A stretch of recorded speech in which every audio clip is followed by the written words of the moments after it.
Joe Rogan has recently spoken about Ellen DeGeneres, claiming that her real personality may have been very different from the image she presented to the public. For years, there have been serious allegations surrounding her behavior, but now some believe that voices from within the industry are reinforcing those claims. That Ellen was mean, and all these people came out and said, Ellen's actually a She lost everything. She fell apart, disappeared, because people found out that this character that she was portraying in half an hour on a television show is not really who she was. Ellen built her public identity around kindness and positivity. However, Joe suggested that reality may not have matched that image. He pointed out her connections with high-profile figures like Bill Clinton and George W. Bush, both of whom have been mentioned in discussions related to Jeffrey Epstein. He also referenced controversial guests and moments from her show that have raised eyebrows over time. She goes out there to the Charleston. She's got war criminals. Her and Bush are jumping around. I mean, that's right. She was buddies with Bush. That yeah, was like she's one of the a first CIA agent. Stephen Paddock. And do not ask me for sources. But Stephen Paddock. Who's that? He was the guy that shot up the Vegas concert. That was a very tragic thing. Listen to this. The only guy that saw Stephen Paddock alive, his name is Jesus Campos. He was a guard at Mandalay Bay. He got interviewed nowhere else. You know where he got interviewed in the beginning? Ellen. Really? Weird. And then they went on, if you could find that clip, they went on with a weird like diagram of how it happened, and Ellen's like showing the people how it happened. Not like an emotional, like how are you feeling, how are you holding up?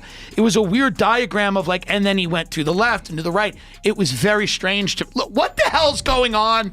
This is a daytime show. Which is the Paddock guy? And there's two guys there? The chubbier guy is the Jesus guy. And now Ellen is doing a thing of how the shooting happened. Look how she's got like an antenna from someone's Buick that she's popped off and she's using it as a pointer. But why the hell is this happening on like a daytime show? Where In conversations with comedian Tom Dillon, Joe Rogan discussed more extreme theories, including claims that Ellen may have been connected to intelligence agencies and that questionable activities might have taken place behind closed doors at her residence. These statements remain unverified and are widely considered speculative. Let's keep it running. Look at it. She's dressed like Colonel Sanders. Not Colonel Sanders. She's dressed like Sergeant Pepper. This guy looks like a member of her staff. What kind of outfit is she wearing? I don't know. She wears those weird, like, militant, lesbian that should tell you uniform. Something. Yeah. Like, that's an odd look with all those buttons. Like, why do you have so many wrist buttons? It was given to her in Langley. The only reason why you have that many wrist buttons if you're looking to clothesline somebody. Yeah, look at her. Look at her. Everyone says she looks so friendly. She looks friendly. Yeah, she does look very military. Yeah, she's a militant woman.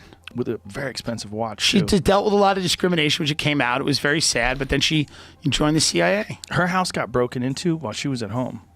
Really? Yeah. She got a dope place in Montecito. And they broke in while she was there. Yeah. And those people are still being tortured to this day. Probably. They're still in an underground jail. Yeah, she's feeding them to her staff. Some people have drawn comparisons between these claims and allegations linked to Jeffrey Epstein, particularly when discussing certain email exchanges connected to his case. At first glance, those messages appear ordinary, but critics have pointed out repeated use of unusual wording. For example, phrases that seem casual on the surface have been interpreted by some as coded language. Your files. Another thing I want to get your thoughts on is the reference to pizza. We talked about it earlier. I'll give you another example here.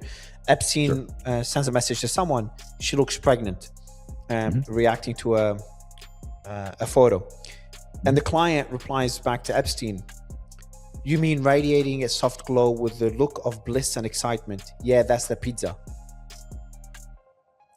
I cannot be clearer than this, that this is a code word. It makes no sense in that context whatsoever. And this on top of the example I gave you earlier, when his virologist gave him the medicine for having an erectile dysfunction, I assume, or it could be even Viagra, and then told him to wash his hands, go have pizza and grape soda. That's been mentioned time and time again. Having adult men, successful men that are very health oriented, constantly talk about pizza and pizza with grape soda, which I've never heard before.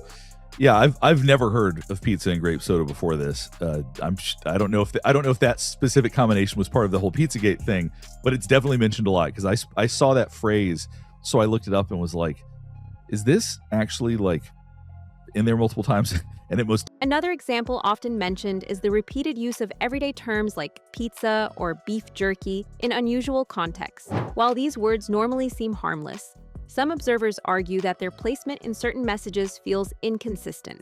However, investigators have not confirmed that these terms were used as code. From Jeffrey Epstein, someone else says, Francis has time to come tomorrow to show me how to make it. Jerky, anyone? He will also bring you a taste of his jerky recipe from the restaurant, and sends a warm hello. He's working at a restaurant called Cook's. Wait for it, beef jerky and steak. He has time at 3 p.m. And there's other emails of him talking about beef jerky. Another one here is Jeffrey Epstein sending it to Steve Hansen saying, hope you're feeling better.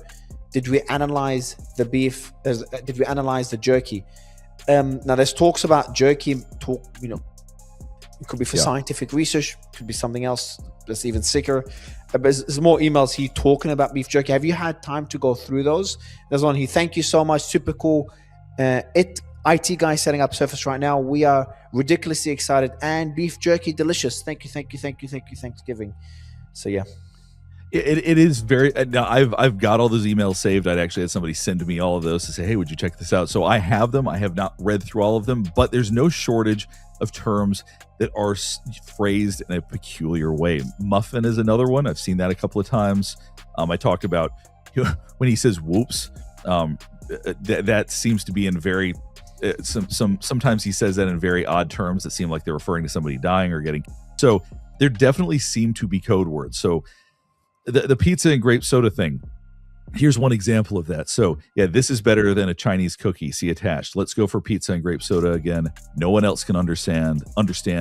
Go no, or go. I don't know what I was supposed to say, but there actually is a picture later on from one of his friends of actual pizza and grape soda. But what this does is that if you went to law enforcement, said, I know there's something to this, then they went through and started going through it. They'd say, well, he took a picture of pizza and grape soda. It would never go anywhere just based on. There have also been rumors about Ellen's connections with Prince Andrew, whose association with Epstein has been widely discussed. Some people have pointed to Ellen spending time outside the United States after Donald Trump became president, interpreting it as suspicious, though there is no confirmed link between those events. News.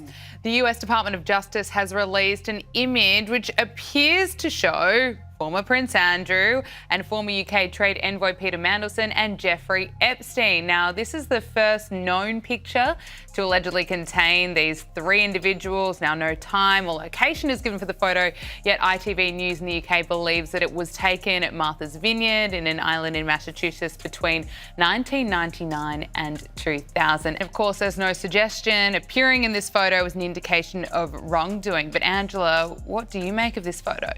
Like the Andrew in the back of the car photo, this is going to be a picture that we see again and again over the years because, of course, Mandelson and Andrew are only two figures in this who have been arrested and they haven't been charged yet, but there's inquiries going into whether they are guilty of professional misconduct in office. Now, I have an issue with the fact that Americans haven't been pulled in front of their legal system yet. It's interesting that it's the Brits, and of course Ghislaine Maxwell is the only person in prison at the moment as a result of these Epstein inquiries, but that is a very dramatic picture because these are three key figures. It's also what they're wearing. You've got Prince Andrew and Peter Mandelson both in robes, white robes, which it's a seedy look. Look, it's a really problematic photo for them. But interestingly, this is how the DOJ is, it's not releasing this information slowly. What's happening is because journalists have to go through it manually. I've done a search through the DOJ files and you have to put in a search word, but that search word will not necessarily throw up what you're looking for. You may find a picture such as this in something completely unrelated to what you're searching for. Right. So it's going to, I mean, if you think about the number of files in that, millions of files, we're going to be seeing shocking and questionable images from this from a very long time. A key topic that continues to surface in these discussions is Epstein's so-called Black Book, a contact list reportedly containing names of influential individuals across politics, business, and entertainment. While the existence of the book has been documented, the significance of many names within it remains unclear. Some entries were marked in ways that have fueled speculation, but definitive explanations have not been established. Palm Beach Police did a thorough investigation. They really had a lot of evidence. They did trash pulls. It was an 11-month investigation. It was intense. But Epstein caught wind there was going to be a search at his Palm Beach residence and devised a plan.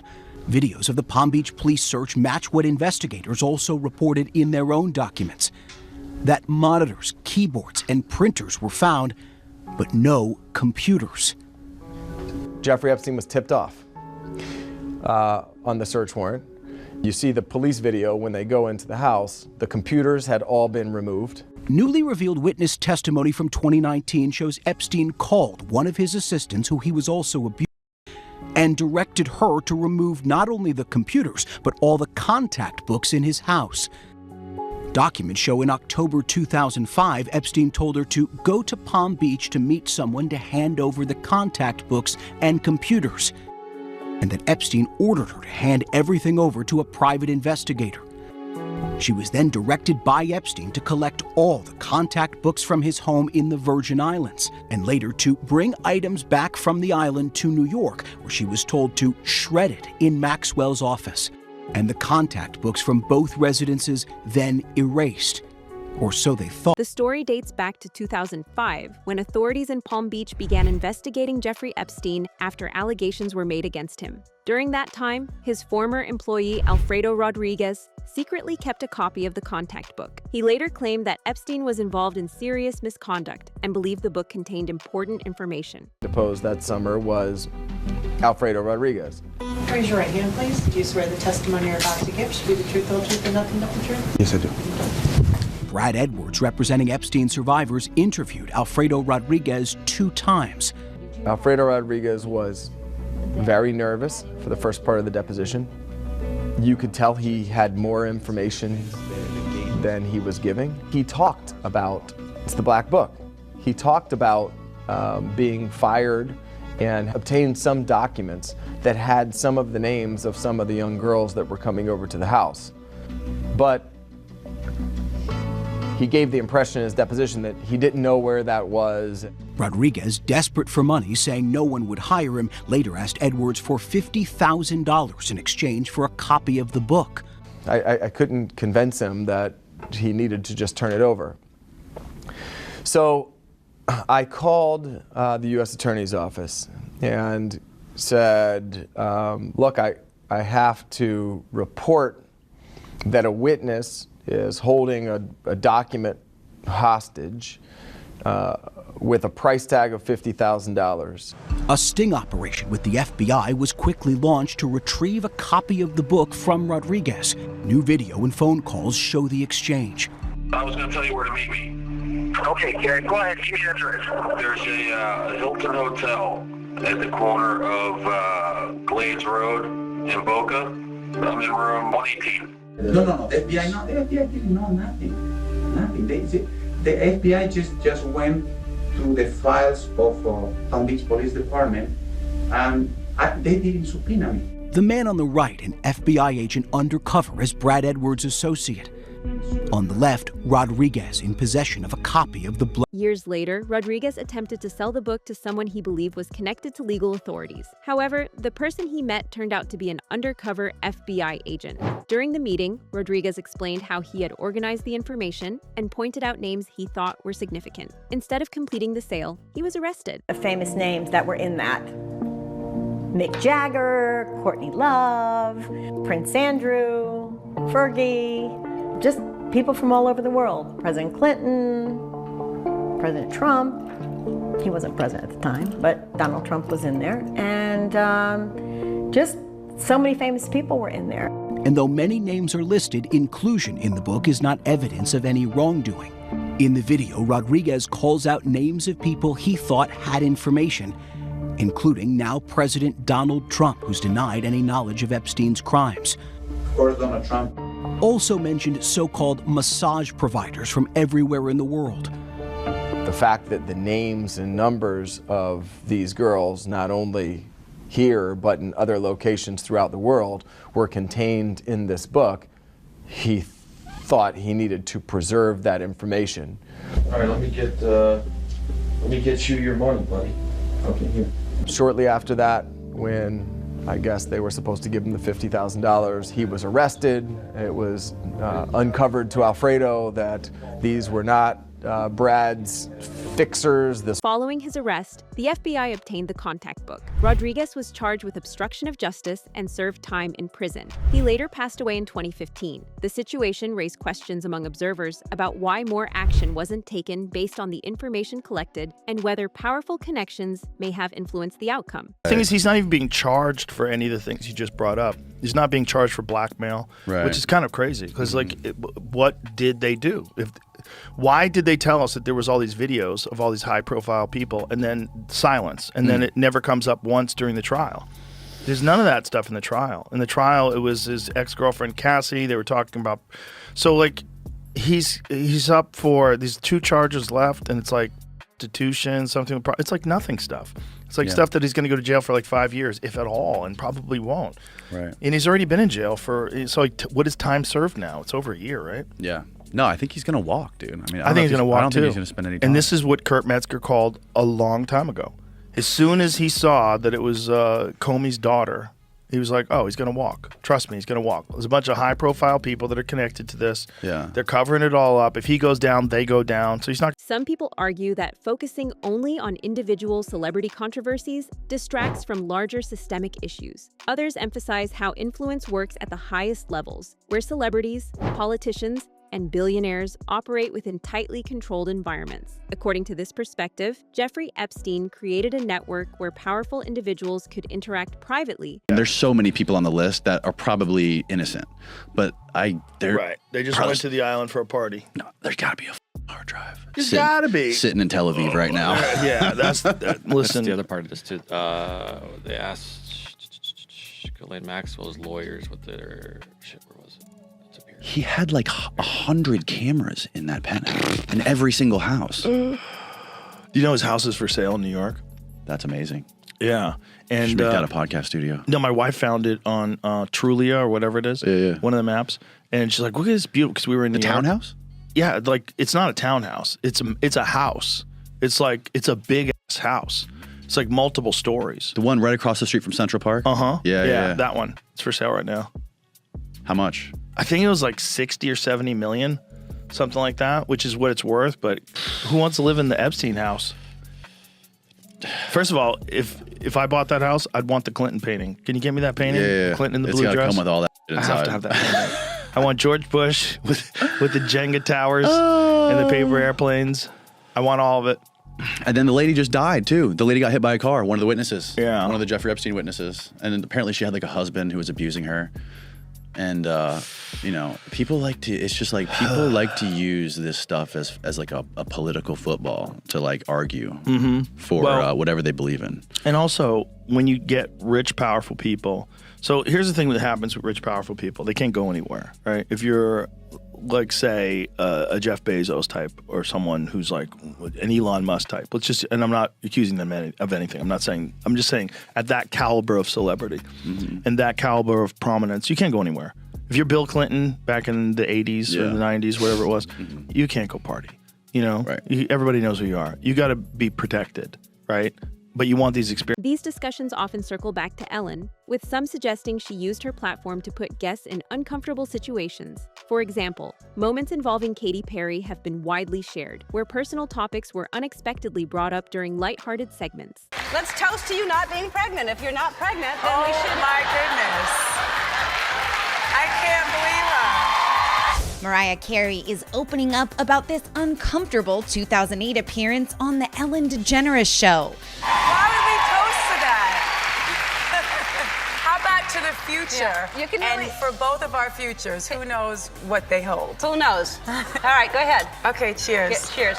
The clip of Ellen trying to pressure the singer into drinking champagne as a way to offset pregnancy rumors recently resurfaced on Twitter, following allegations of a toxic workplace environment on the show. People are saying that that you're pregnant. There's rumors. Don't discuss that. All right. Well, you don't have to answer. No, that's okay. No, honestly, you don't have to answer me. Let's just toast with champagne.